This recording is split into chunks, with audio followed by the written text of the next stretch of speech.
when I got turned around 13, 14, I joined the gym with my mom, just to support her. And we had a personal trainer, and it was like on and off until about the time I turned 20. I was actually, I married young, and I got married, and I was going through a divorce. We were both young, didn't know what we were doing. I was going through a divorce, and I needed something to keep my mind off of that and keep me like feeling positive. And I was driving down this road down in Miami, and I saw an advertisement for a gym, like personal training, and I just went in there. And the woman who co-owned the gym with her husband, her name is Suri. She got me into like she was training me, and then just one day was like, hey, why don't you try like competing? And I knew nothing about it, didn't follow it. And she was like, let's do figure. And I was like, okay. And then I started like this diet for like 16 or 20 weeks and registered for my first show in figure. Showed up. I knew nothing. Like I didn't know about the tanning. I didn't know about the posing. Nothing. I literally like just went there like all like I wasn't nervous because I really didn't know what the hell was going on or what to be nervous about. And my mom was there as my supporter. And she started like tanning me. We bought this little thing, and she was just like tanning me and all that stuff, and went on stage. And that was my first experience. And after that, I was like, I like this. And I did another show right after figure as well. I don't even remember what I placed. I was probably like 20 something. That class had a lot of women. And after that, I was like, you know what? I like this. Like, I really like this, but I want to look more muscular. And then one day I ran into who would be someone who would be my coach for several years. His name's Diego, and we're still friends to this day because I was like younger, and now I'm like 36, so it's like that friendship has been for about 16 years. He was just training me almost every day for several years, and then I did my first like bodybuilding show, sort of like I say sort of because I don't even think I looked like a bodybuilder at that time. I was all skinny, and I was like 126 pounds and small, and yeah, and I didn't even know what I was doing there either. Like I didn't even have a routine, nothing. And I showed up, and I was like, okay, I think I'm just gonna do this pose, this pose, this pose, and I just like winged it. But after that, I was like, I think I want to do this. Like, I want to get my pro card. I want to like do this and like see where I can go. And that's how I got into bodybuilding. Be it was a long time ago, and it's taken me that long to get my pro card because in between, that journey of getting my pro card, a lot of things happened in life. COVID happened to all of us. And at some point I broke my arm, and I had to recover from that. And that recovery phase, I focused on strength building instead. For several years, and I went into powerlifting and competed professionally, and then stopped because it was like once I started competing professionally, it was fun and everything, but everybody there, that was like their life. They were like all about it, and I was just there, just like happy to be there doing it. It wasn't my life. It wasn't my passion. How bodybuilding is, where I think about it from the moment I wake up to the moment I sleep. And although I've always been an advocate that bodybuilding shouldn't. This sounds probably like negative, although it is my life. Like I think about it from the moment I wake up to the moment I sleep. I don't think that it should be your whole life, because I have kids, I have 3 children, I have a life, I have businesses, I have all these other things that are that make me. Bodybuilding isn't all me, where it's like if I don't, it's like achieve a goal, it's not going to crush me. Like with nationals, my goal is to get my pro card. If I won overall, that would have been an extra thing, but it didn't crush me. I was happy to reach my goal of getting a pro card. And I didn't even think of being overall, to be honest. Not that I was like shooting that high. It was just like, if it happened, it happened. And I would have been happier, but it didn't happen. It didn't even faze me. I was just like, oh, okay. And then I was happy for the girl who won. And, once I met with my coach was actually there. I met with him on stage. It was like everything just not winning the overall, that wasn't even in my mind. I was just so happy to be there with my coach, and then my family was there, my children, my friend, they were there. And it was just like, it was an amazing moment, like I did get emotional after, once I got to my room, because like for my first bodybuilding show, my dad was there, and my dad died a few years ago. And then like, he wasn't there for this one. And then leading up to the show, like I would have dreams of him, like being there. So that was what I got emotional about, and I'm getting emotional now thinking about it, Um, but that's how I got into bodybuilding. Odds, I don't odd start, I guess. But I don't think there are any other outside influences because like I didn't really know about bodybuilders that time. Although Arnold and everybody was obviously popular, and I started reading magazines once I started building towards getting a muscular physique. But it was always just um, I didn't. I never really had anybody to look. I didn't see anybody in bodybuilding per se and was like, I want to be like them, and they didn't encourage me to like, oh, I want to. I didn't look up to any idols in bodybuilding, which is I don't know if that's odd or not, but that's just how it's always been with me. Mm-hmm. Well, that's not enough. Everybody's different experience we get into bodybuilding. Like for me, when I got into this was when I was younger.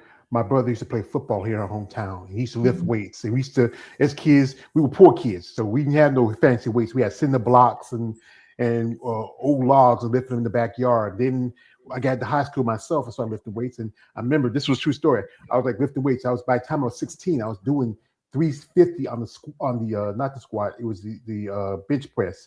550 on the squat. I had some guy ask me, said, George, you know what? He asked me this. I said, what? You ever had any? He said, no. I said, well, son, you cock strong. Because I grew up country. We had to work and farm, and stuff like that. Yeah. And everybody's experience is different because bodybuilding, even though the sport's been around for a long time, it's not very well known compared to if you do think about it, bodybuilding, do come think about people that stick out is Arnold Schwarzenegger, Lou Ferrigno, the Terminator, and Incredible Hulk. And what you went through, I can feel that because, well, I've never been in a relationship, but I knew my parents were married when young. My mother was 16 when she married my father, and they had 6 of us. And to raise a family, responsibilities, and try to be a bodybuilder, that's a lot. We have here some people here in the comment section. I want to give him a shout out. My man KL the Wanderer, he does content also. He says, good afternoon. Good afternoon to you, brother. My man here, John Simpkins, coming through. He says, hey, happy Saturday, George and Kelly. I appreciate you, brother. Also, we have here some other guests here. We have here the Female Bodybuilding Channel. He says, hey, Kelly. And you say, wow, it's probably JB. AJ, he's he's not too internet savvy. But shout out to you, JB, for coming through. And also, we have here one more comment. And it's just from my man KL. He says this. He says, what is it like competing with other athletes, or you just focus on yourself? Oh, I just focus on myself. I just listen to my coaches. I say coaches, but I have one coach for my prep, like my diet, and like in charge of my cardio, and like he knows everything that's going on about me. If I have stomach issues, if I have gas or anything like that, he knows everything. And then I have my other coach who structures my training, my weight training, based off of what areas during prep seem like I need more attention to or less. So, but I just focus on my both of my coaches. I don't focus. I have friends that are in the female category and friends that I am gonna be up on stage against for like 2 or 3 shows back to back because I do plan on competing more than once this year. And I don't. I'm like in their corner, like I'm speaking with Anastasia and I'm like cheering her on and I like her look. Like I don't. It sounds bad. I don't see them like once we're off the stage. I don't see them as competitors, and that's nothing against them. I see them as friends, people who are all chasing the same goal. Like we all want the same similar things, and we all want to make it to the Olympia. But when we're on stage, it's like okay, we're all fighting for that spot. Like we're all fighting for the same goal. But I don't focus on all of them. When I see their pictures and their stuff, like I'm like hearting it and like cheering them on. Mm-hmm. That's good because it's good to have camaraderie. Sometimes rivalry happens in almost every sport. Right now, currently, if you saw what's going on over in the women's physique division with the current Miss Olympia and the former Miss Olympia, I'm not going to do details into that one, but it's just this is about the sport. It's a hobby, as somebody told me. It's an expensive hobby, especially for women, if you compare it to any other divisions, and you have to find joy out of it and support. But again, it's always going to be issue of butting heads, different personalities, all that stuff like that. We have here, shout to my man KL the Wonder. He says this. He says, Kelly, in your duration in bodybuilding, what would you say is your best show, or just feel you had to get better? I would say my best show would be nationals. Um, Although my show before that was in I think 2 years before that, in October, a year and a half. I liked my hair and my suit in that one, but physique wise, I didn't do my hair for nationals. It was just, there's a lot going on and I couldn't make my appointment. I did have my appointment. So like I just went on stage just as is, but I feel that physique wise, nationals was my best showing. And then also prep. Although, George and I spoke about certain things that, made that prep difficult. I felt that I my body responded the way we wanted it to respond, and I wasn't having any like stomach issues, gastrointestinal stuff going on, and it was on that end. I felt like that this past prep was the best I've had in comparison to others, because other ones I would have issues or have like stomach pain or gastrointestinal issues throughout the whole prep. And so I feel like this was my best look. But with that being said, with my front poses, I was having issues contracting my quads and getting, my striations to be very visible on stage. That's where I think I need to improve. So I do have a chiropractor slash bodywork person who I've been going to now, who's helping me on that, because I had a lot of scar tissue because I didn't have any bodywork done during that whole prep, and it caught up to me during, that week of being on stage. Mm-hmm. That's also important to the recovery of a bodybuilder. Rest, recovery, getting some kind of physical therapy, because really what you're really doing a lot of some internal damage. So that's why, for one thing about the issue of bodybuilding is always the use of performance enhancers, and that helps in your recovery. But everybody's saying like, I just pop some magic pills, I can get as big and decent as you, Kelly. I can look like, I can be like, get to the chopper. It's not a tumor. But but like I said, things in life, they happen for a reason. It either can break us or they can build us. I remember this is something somebody told me when my brother died. My older brother died, James. It's been like almost 22 years when he passed. And this was right after he passed. Somebody told me, said, George, God don't put no more than on you than you can bear. And after a while, one of my sisters passed, and my mother passed because she got sick during the pandemic. She was already sick herself because I was taking care of her. And you know what? God don't put no more on anybody can bear. And so this also I learned like this: what does not, break us, it might bend us, but it never break us. We have here a comment here. Shout out to Mankey of the Wanderer. He says bodybuilding is different. Some look at it as a sport or as a pageant or lifestyle. What do you look at it as? Honestly, a combination of both the lifestyle and the sport, because like you can't just step away from it and take one day off where you're not thinking about bodybuilding. From the moment I wake up, all right, I have to weigh myself, and then I have to go take my water, and then I have to do my vitals, and it's just this whole list of things every day. There's not a day that I wake up where I'm not thinking of anything. Like where I'm just like, oh, I'm just gonna lay in here and let the day go by, not eat, not take my vitals, not weigh in, not do everything they need to do, like my cardio, my abs, because they do. Although I don't want to say I'm off season because I'm not bulking, but my calories are really high. Like I'm around like 300 grams of carbs right now, and it's still probably going to increase for a bit. But I still have cardio about 4 or 5 days a week, and I still have to keep that going to keep myself from. I'm a mixture of both when it comes to my physique, where I can lean out quick or I can gain real quick. I'm always having to gauge like how my body is responding to our stuff, because like there was one week where my coach increased my carbs by only like 50 grams, and all of nowhere my weight shot up 10 pounds. And I think some people would notice that with my check-ins that I share in my stories. One week I'll be like 187, and then I'm back down to 173. It's like my body just spikes all over the place. So that's something I do have to regulate all year round. I can't just like not think about it, because sometimes when I don't think about it, I tried this before, I lost like 15 pounds, and because I wasn't measuring my food, I wasn't getting enough food, and I thought I was just, oh, I'm full, like I'm eating enough. Mm-hmm. Yeah, 'cause I know one thing a lot of bodybuilders, some bodybuilders do, not a lot, but some do count their macros, but you don't need to do that. Just whatever the ounces or the weight of something, that's a plan that your coach set for you. We have here a comment here.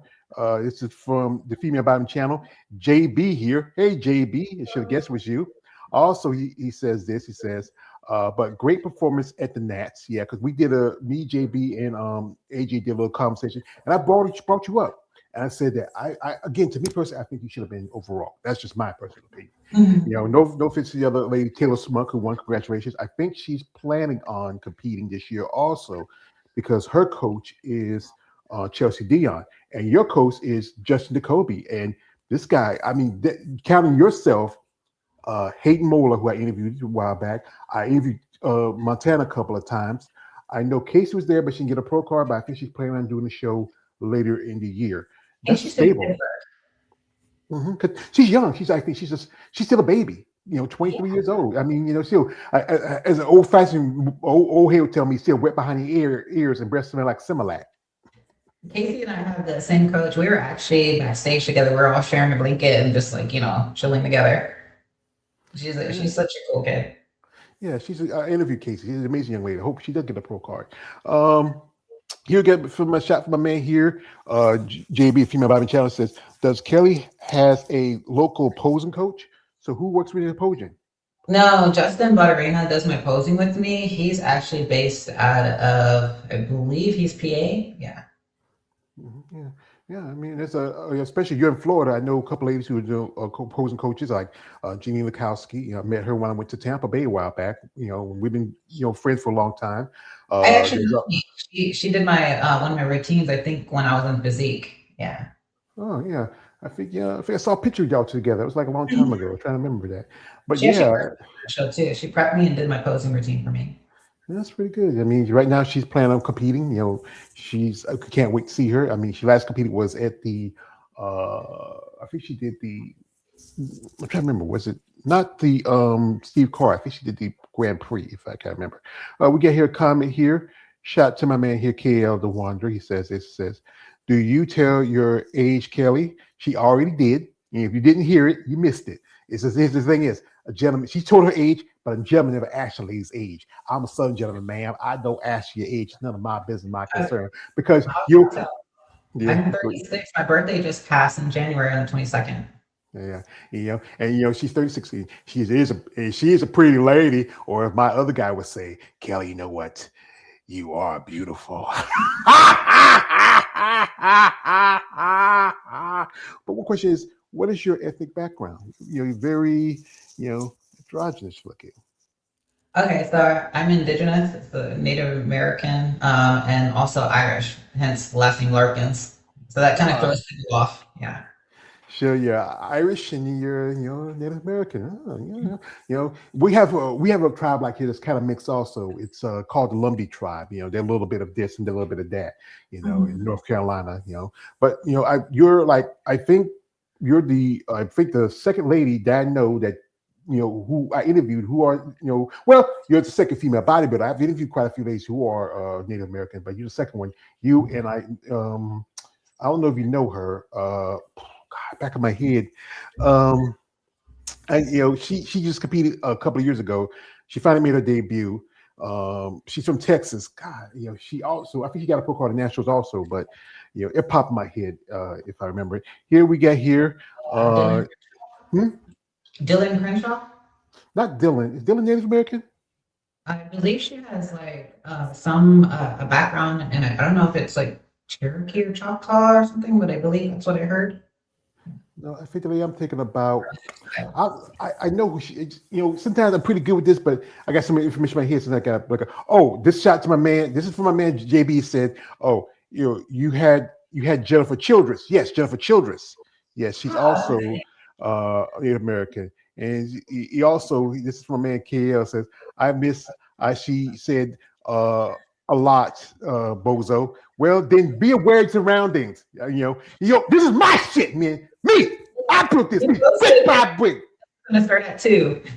Yeah, and also my man, JB says, yeah, she is Native American. Yes, true. And also, this is from my man. Says she looks like she can pass Asian a bit. Oh, I think that's because a lot of Native Americans, we have these thick cheek, you know, high cheekbones, and it Mhm. kind of makes our like features like go upward. Yeah. Well, you know, the history of many Native Americans are of Asian descent because if you go back to the like I think the early part before the BC era, when the Yeah. you know during the when everything was frozen and a lot of crossed and like from Mongolia through Canada and then everything defrosted. You know, you have this group here, that group there, and you got that group there. It's just about it's like we're pretty much all related one form or another. Folks, while we got Kelly here, we're gonna do this. We're gonna jump. Actually, I did one of those, you know, genealogy stuff where you swipe. It was like saying I was like 4% Asian, but I never looked into it. I was like, it's not enough for me to claim anything. Well, it's either like I said, somebody did something to somebody. I was thinking about taking one of those Somebody because did something to somebody. yeah, somebody did something to somebody. You never know. Hey, I'm a descendant of stolen people, and hey, I don't know what's in my DNA. So folks, while we have Kelly here, we're going to jump into her social media. If you want to follow her, links in the description. You check her out. She's also got some stuff coming up. We talk about doing the interview also. But guys, she's a lovely lady. She looks all nice here for me. It's nice. I appreciate that. And when you ladies doll up for me, I mean, it makes me feel special. But guys out there, be nice, be kind. She got kids. Be respectful. No weird shit in her DMs. Stop it. Get some help. You know. So we're gonna jump into her IG for a little bit, and you want to follow the links are in the description. And recently, she's been doing something really big, as you know. Right now, women's bodybuilding is under fire, and she's now promoting this behind the physique bodybuilding, and it is. Can you share for what it's about and the details of it? Yes. Could you see me, or is the camera switched off? Wasn't No, sure. I can still see you. Okay, so behind the physique bodybuilding is my media page that I started up slash media company, and I had planned on, if you guys go to my YouTube, there's barely anything on it anymore, and so I was like, I'm gonna work on. I keep telling myself I'm gonna work on my YouTube, give myself content, professional content. So I was saving up to have. Um, a friend of mine who's a videographer shoot professional content for me for my pro debut. But everyone, I think a lot of you who are following, George or female bodybuilding channel know, what's going on in the female bodybuilding industry and how they're pulling women's bodybuilding from certain shows and telling us it's because women aren't showing up. That's their reasoning.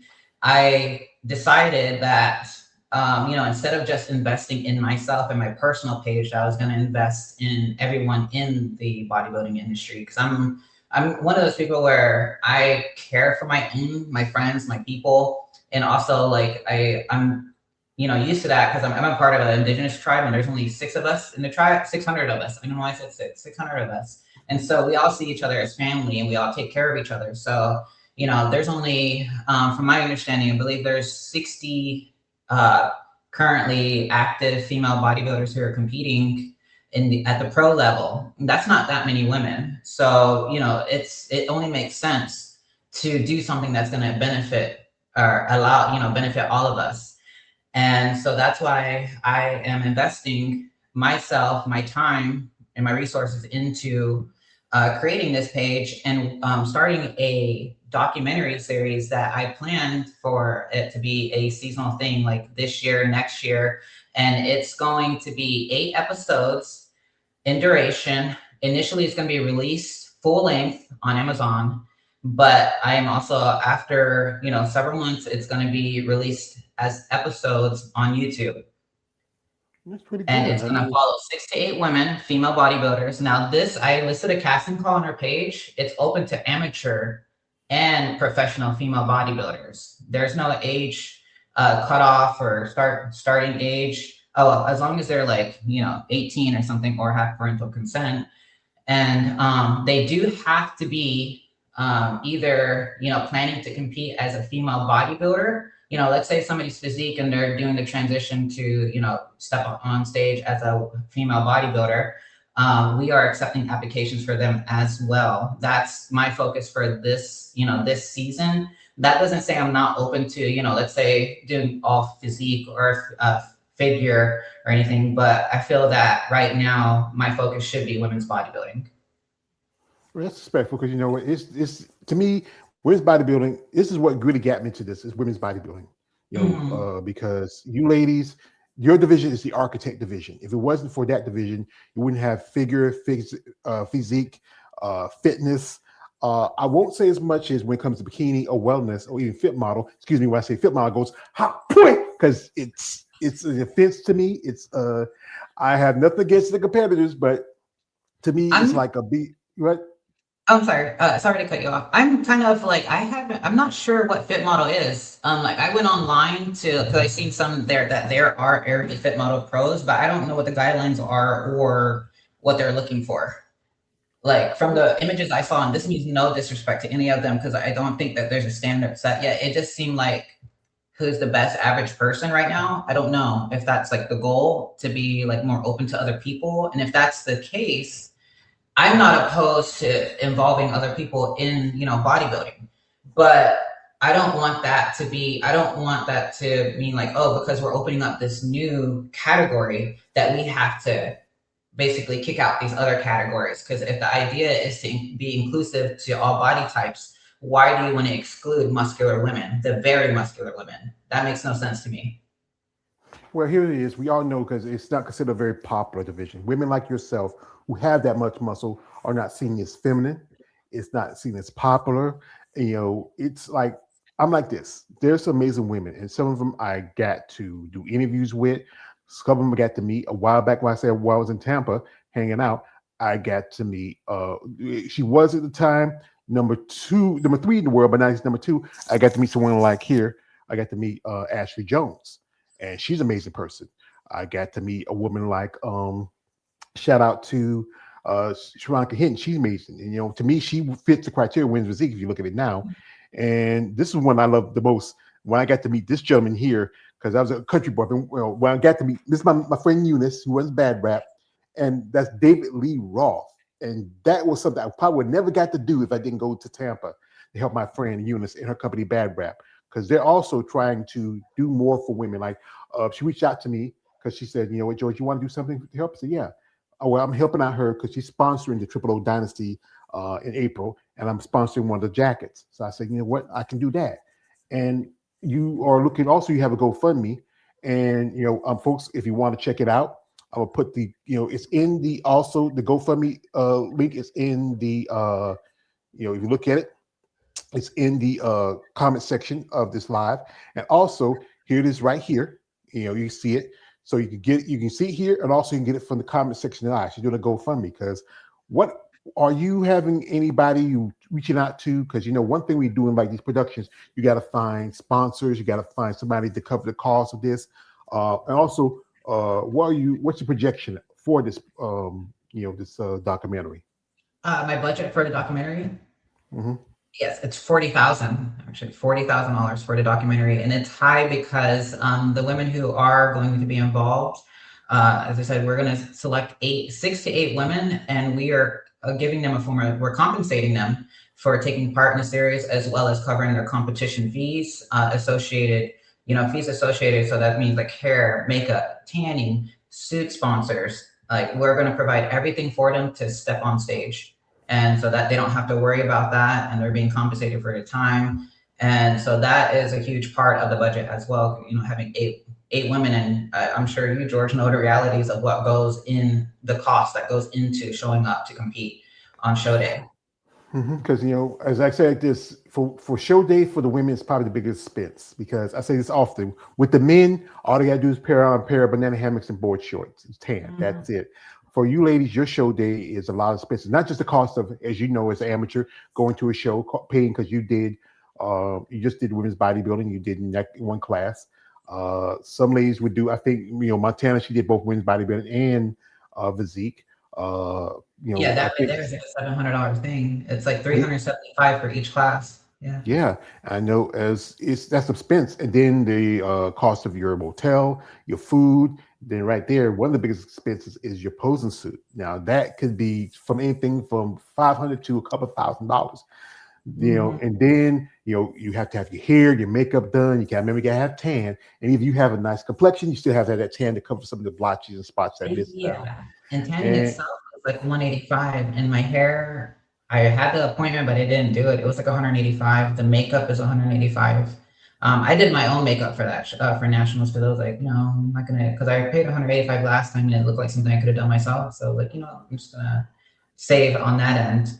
And for the hotel, that also is a huge expense because when you're flying out of state from out of state, you want to be there at least 3 days before to let all the inflammation, everything calm down and to get settled in to start your peaking for the show. So that's like around 500 to say 1,000, depending on where the show is. If it's like in a city or if it's if you're having to fly far. And I don't know if not all hotels have microwaves or a fridge, and trying to get one that's a suite, that's an upcharge. Yeah, I know one lady told me it was hard for her because she was in a place to have a microwave. And I know when I went to Tampa, I took a train. The train just cost me like maybe about $100. But then I had to wait 5-6 hours in Savannah before I get another train go to Tampa. Right now, I'm planning on going to a show this year again, and I'm going to go by plane. I just got to get my real ID together. I just got my birth certificate last month, and then get those stuff together, and then I can go to the next town over and go to the DMV and get my real ID. I can do a plane. It's a lot easier because I can go take a plane, blah, blah, blah. Don't have to sit in this place for a long time and stretch out on a long, hard, uncomfortable bench. Yeah. And and then just to do something different, get out of my own way. Because I know I remember one of my favorite old school shows with the A-Team, with Mr. T saying like, "Hey, fool, I want to get no plane." But you know what? It'd be easy so I can go to shows that I couldn't get to before in other ways. We have here, shout out to my man, if you're about the channel, my man JB says this: the legend of the Balancing Crossing. Okay, yes, when everything froze up. Also, this is from man KL. You are very attractive. Do you have a lot of guys hitting on you in the gym or other places? I'm not sure. I'm bad at taking signals. Like if people are very direct, and I'm aware, that they're like trying to interact with me beyond a casual level. But in the gym, I don't really have people speaking to me because I think that's like when I'm in the gym, I'm kind of like yeah, I don't look approachable at all, and I'm just usually just go go go for my through my training. But online, yeah, I do have people like wanting to take me on dates and stuff, but I don't entertain them because it's like Weird. I'm stranger danger. I don't know, like I know it's bad, but it's like I don't know you. I don't know if that's the person online is really the person who's like messaging me. Yeah, I posted this on my. If you go to my IG, I posted a thing. I got a picture of this guy. His name is Lexington Steele. He's an adult film star, and a picture of myself. And I said like this: this could be a guy that could be sending you a link, and then you think it's him, but then it's actually a smo like myself. Because we smos like I gotta admit my crime, Kelly. We you ladies with all the muscles, you excite us. We just think y'all so beautiful. We just like, and it can be a bit weird with some of these guys. Like there's some lot of debate going on with a certain site called Girls with Muscle. And it's not a site against y'all ladies, it's a site about promoting women with muscle. And yeah, not all of it is, not Highlighted recently that I saw something going online, people were sending it to me, oh, this site has your photos, and I was like, that's been around for like 10 years. yeah. It's like when I like, especially when I do my interviews, I reach out, hey, do you have any photos or pictures you want to use? You say, cool, you can use their photos. Okay, good. So I usually go to your social media, or this is a site I go to when I want to get photos, because sometimes they put up the good stuff that we looking for. And like when I do when I announce when we have an interview the day before, I put a picture so I can tell a story about who I'm interviewing, and then from who you start to who you are now. And that's a great platform I use. They don't sell in the photos, and anybody who doesn't want to be on there, you can ask, because there's quite a few bodybuilders who are not on there. It's not all bodybuilders. I've seen I talked about it where Angela Bassett's on there. There's some wrestlers, some fighters. It's because it's more about the fans of men who like women muscle. And many guys are not a fan of bodybuilding, just like women muscles. Here we got a man for the female Bob Channel says, who does the cam work? And he says, also, are you open to collab? And that's my man JB. He does a lot. He has JB Films. He does a lot of film work with a lot of you ladies. Would you be interested? I'm open to collabing. To the question about cam work, are you talking about like my stuff on my social, like Instagram, I think like so that. Myself, I have a stand. I have multiple stands. I just do that. It's I think you can tell nobody does the cam work there. But anything that, like, let's say I'm in the gym, and the camera's moving around, it's probably my you and George and I spoke about him. I don't know. I think we weren't being recorded yet. But my old coach, Diego, I train with him sometimes, and he'll do the camera work. Now, if we're like talking about professionally, like let's say for this series, I'm gonna be working with, mainly a kid I know. I'm trying to see if he goes by an alias or not, but his Instagram is Sereno with three S's, Ssereno. So like he's gonna be doing the cam work for the documentary, and I'll be collabing with a friend, Hector. He was working with muscular development, so he's gonna be helping on it as well. Yeah, that's great. Speaking of muscle development, and also shout out to my man JB just mentioned this. He says, shout out to Bad Rap. And that's my sister Eunice, Bad Rap. As you know, the moniker is Rip and Define. Big and defined, ripped and pumped. We like the rip part. And shout out to Eunice. Everything that she does. I actually been conversing with her, and we're supposed to have a call here sometime in a week. I know she's like, there's things going on in her personal life right now. So, but I really love like the movement that she's done, and like how she started like at the very grassroots level, just handing out t-shirts at shows and just trying to get her name out there and collabing, and that she created this business to support women's bodybuilding. It's awesome. Yeah, because actually she found out I was doing an interview with you. She's really intrigued about your whole thing with your documentary. What's it's going to work with? What's the plan? If it's anything that she can probably help and assist, because you know what, she really wants to promote women in bodybuilding. We should just put up a new IG channel, which is a IG page for women in bodybuilding. If you haven't seen it, I'll send it to you. You want to check it out? It's just started because I think they're trying to get together, try to get a coalition. It takes a coalition. Yes, because I'm sure you're aware of it. We have this women's bodybuilding group going on where a lot of us on the pro side are in the group chat. And that was something that we collectively were like, we need this page that is by us, for us, and like, that we're in charge of the content going on it. And I believe Chelsea Dion had created it and, gave the link, and then various women have access to it to post what they want on the page. Mm-hmm. Yeah, it's like this. You have to come together. Like one old school movie called Soul Food, where it says, you know what, when you like this is like a hand, but we come together to fist, you can make a mighty blow. Everybody has to be united and stand together. Also, shout out to my man JB. He gets this point too. He says, more income, just more income. Just got to bring in the money, and you got to find people who want to sponsor the shows and the women. We have here my man DJ Jeff. Shout out to him. He says, hey, you look beautiful. How do you manage your 3 kids? You say she can't get 3 kids. How old are your babies? All right. So how do I manage? Okay, so I'm doing this interview because I have no kids at home right now. So that's how I can manage this. And if not, you guys would be hearing. I think I did one interview where my daughter was like yelling in the background, and I'm just like, but so my youngest is 7, who's going to be 8 here soon, and my other 2 there's a huge age gap. My oldest is going to be 22 here soon, and then my middle child is going to be 19 here in like 2 months or so. Mm-hmm. Yeah, so they're very chill. They're kind of like me, where we're just like introverts and just very chill. And so, they honestly have their own lives. Like my older 2 already, they moved out once they turned 18. They have their own places, their own jobs. My youngest one is a handful. She like equals like 5 children. She's crazy. She's like the total opposite of my 2 older children. Like she's whatever you think that children would do to hurt themselves, she's done. Like she stuck a fork in the socket. She's done this. Like she's done everything. And I'm like, dude, it's like a whole job just to keep you alive. Like I can tell you, we were growing up.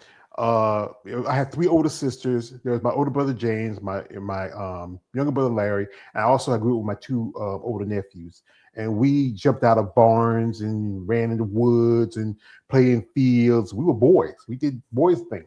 My sisters, they did girl things, like like my older sister Betty. She was the oldest out of all of us, and she was like, when I was coming up, people thought she was my mother because they say this. They told my mom one time, said, you were too young when you had her, but too old when you had your last 2, because she was like 36 by the time she had her last child. But yeah, children can be a lot.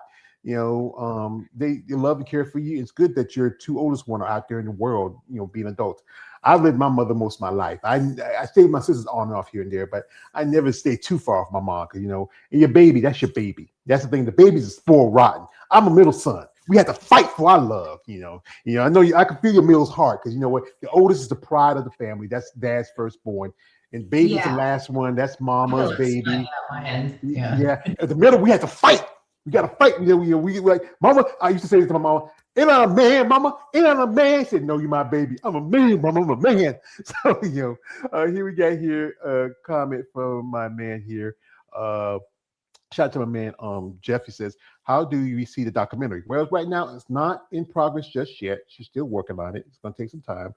And once Yeah, it's we're doing done, that space. yeah, yeah, it will let you know. Also, we got here from a man, JB says maybe I fix her web shop. Okay, yeah, reach out to JB. He's good at that stuff. He's been doing it for a long time. We Oh, follow Female Bottom channel. Yeah. So back to how can we see the documentary? So we are currently in a casting phase, and I'm leaving casting open until the 28th of this month to give women enough time to think about it and see if they can commit to the series. And another thing that I've been asked that I did not list on there was that in the casting that we asked that women who are going to be joining the casting, putting their hands in to see if they get chosen, to have a show in mind because the series is going to follow women during their competition prep, what they go through, the life that they live, and just their whole story. So you're going to have various views of prep coming from different competitors, at the pro level, at the amateur level, different backgrounds. Some women have children, some women don't, some of them are young. And, Casey is somebody that I had in mind.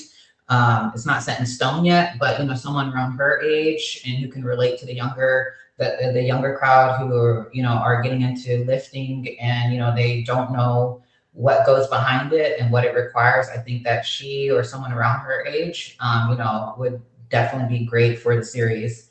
And once the series is done, we're done with editing and have everything up and ready to distribute. We're gonna release it on Amazon first, so you can find it on Amazon. Yeah, I interviewed a young lady she's going to do nationals, but she dropped out. She got sick. Her name is Haley May, and she's also a young lady. She's also in Florida. She's like 27. She's married. She runs a gym. She sells cookies on the side. She's planning and hoping she can get a pro card this year. She wants to make her pro debut in women's bodybuilding. She also competed in the same show with Dylan, where Dylan got her qualification for nationals. They both debuted that same show the same year, last year. We have here, shout to my man here. DJ says, I see, Kelly, something on your shirt. Uncle Dan Wolfpack, is that related to North Carolina? No. So Uncle Dan's Wolfpack, you can find his page on Instagram. It's a friend of mine. Daniel runs this nonprofit foundation that he gives back to his community. He's located in New York, and it's almost like a what do you call that? Like Boys and Girls Club. He gets people into lifting, and they don't have to pay. And he supports them if they're going to compete in powerlifting or whatever their sport is. And he sent me sweaters, tracksuits, and stuff for nationals that I wore, during that week, and I still wear it every day. Honestly, to the gym and everything. He's an amazing guy, very selfless. Mm-hmm. He says this. He says this. He said, I think he was talking about the whole thing about he said, this is a cool idea. Yeah, I appreciate that. Also, this is from my man JB. He says this. Sorry, got a busy. See you, yo, G. Kudos, Kelly. And he says also, great work, Kelly. Say out to the Female Body channel. Thank you for support. You can check them out. They will happy to maybe help you out. Also, we have here a comment from my man DJ says, what would be interesting to watch, because I have a podcast about music and people that are admiring. Okay, yeah, cool. And also he says this, shout out to my man DJ says, I agree about the idea about getting younger guys and girls to get into muscle. Yeah, because here's the thing is that we go back to the idea, men, we can have muscles, but even though I don't have them like I used to, because I get all this around me now, but it's about this thing about understanding bodybuilding is about the consistency, falling, the being patient, being persistent, and you've been doing this for a good while, and also raising children. You had, now you got a couple of the grown, and especially when you were teenagers, they're like, you have to beat them down. Like my mom used to do us, you have to beat them down. And finding this sport, like working with guys like Justin Jacoby, who's a pretty good coach from when I talked to him. He has a stable. I met a couple of his clients. I met April Cosmato when I went to Tampa, and like keep talking about Tampa because that really was a year where I really blew up because of that experience. For you, what do you feel like really drives your passion for the sport? Like most people wouldn't want to do with this, like the dieting, the working out, the training, and then it's just not much to it. It's not because it's not like any other sport we can really make a living off of. No, it isn't, and that's a shame. I mean, unless you're like one of the top guys, then yeah, you can make a living off of it because you see their YouTube and they're just like, it's like their job is just lifting and eating and doing that while wearing their brand stuff. Where if you see women bodybuilders or even like physique, it's like they're cooking their meals, they're doing everything, they're taking care of their children, they're taking care of their husbands, they're taking care of everything having to do with the house, and then still trying to focus on what makes them feel like themselves, what makes them happy. And like, so there's a huge, there's a huge gap in me to like pay there, and huge. And it's what I would say, like what drives me, and I think a lot of women, is that bodybuilding, let's take away the competitive part of stepping on stage, bodybuilding, living a lifestyle and doing something for yourself, that is very fulfilling, because when you're helping take care of everyone else in your household, through children, let's say you have a husband, boyfriend, and I know that, people are like, oh, like your man should be taking care of you. But then a lot of us are very nurturing women. Like we're gonna, cook their meal. We're gonna, make sure the house is clean, or, all these other things. And we have that motherly, like caring side to us. And although we're taking care of everybody else, it's like, what do I have that is my own identity, not mother, caregiver? And like female bodybuilding for me is that it's like where I can be myself, where this is Kelli, this is, who I'm allowed to be away from my family. I get to feel all of my emotions. Cause when you have children and everything, a lot of times, like you need to, learn how to manage your emotions, whether you're sad, upset, things like that. Cause, it's not fair to, for your whole family to feel all of that. So you have to regulate it, not lash out at them, not let, all that stuff. So for me, bodybuilding is my outlet, one, to go through my emotions, to feel things, to process them in a healthy manner, and then make sense of them. And like, okay, this is it. This is what I was feeling. This, now it makes sense. I'm not, like I rationalize things, and then I'm more productive with bodybuilding. And it also translates to you see it in my businesses. And I say businesses because I have an airboat company and a touring company. And then I do not promote this at all, but I also have a food trucking company, and that makes no sense because I don't cook anything healthy there. But I really enjoy cooking for other people. For me, I'm like, I'll eat this raw. I don't care what the presentation is.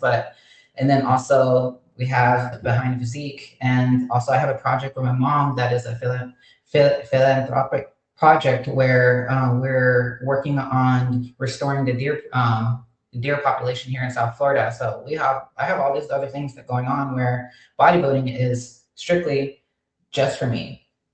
And I had expressed to you, I don't think everyone saw this because I think we're offline, where I have like a self-image problem or self-worth, where things I've been through in my life made me feel lesser than, and bodybuilding helps me keep my value to me. I'm like, okay, you are worth everything, despite how people have treated you and what they've done or anything. Like, no, like, just F them. Like, you got this. You're doing all this stuff, and you have the strength to do all this and overcome all of this. And it keeps me on, progressing, and not sitting and ruminating on things that have happened in the past, or, how people have made me feel, have made me feel. Yeah, the thing is, bodybuilding can be a sport that really can help you when you go through some mental issues. Like I'm talking to ladies who have dealt with either addiction with food, abuse of, victims of violence, and just they find this as a way to help their mental state. help your Yeah. mind going through the stress of anything. And it's something that you said, and what when you and your mom are doing, that's pretty good, helping the deer. Quite a few. I'm not too fan of deer because sometimes they might run across the road, especially this time of year. You're like, yeah. And also the airboat thing. I know because you're in Florida, and you're right there in the marshes like that. What's that Yes. like? How long y'all been doing that? It's been over 15 years. Yeah, over 15 years. Yeah, Yeah. that's pretty It's cool. I I mean, don't know. I don't know how it's like because I've lived it, but like from the outside view, everyone's like, "This is so cool. This is badass." Like, da da da. I'm like, okay. To me, it's just like another form of transportation because I'm used to it. But we own our own island out there, and we have a traditional Indian camp, a Native American camp on there. And I'm saying introduce. wait, I know, I'm not. I know. I'm not You say offended that. by what people call us. It's Indian Don't worry American. about it. Don't worry. You're not from India. It's something. It's something that the white man put. Like they call Yeah, us. they call They us call Indians. us. They call us. African Americans. I have a genetic trace to Africa. I'm black. Only person that was African American. It was Barack Obama, the greatest president in the world. I love him. He was African American because his father was African. My descendant is way, way down the line because my family was sharecroppers. We worked the land. We worked for white people. We did that. I can understand your viewpoint of it. Sometimes we those it's just those things, it's habits to break, especially traditionally. Here we got here comments here. These guys, hey Kelly, I'm like this. When I get a new girl in here, guys, be like crazy. Joy's got a new girl. She fine as a motherfucker. They be like, want to talk to you. And he says, this is from my shout out to my man here. My man DJ says, I love the way that you could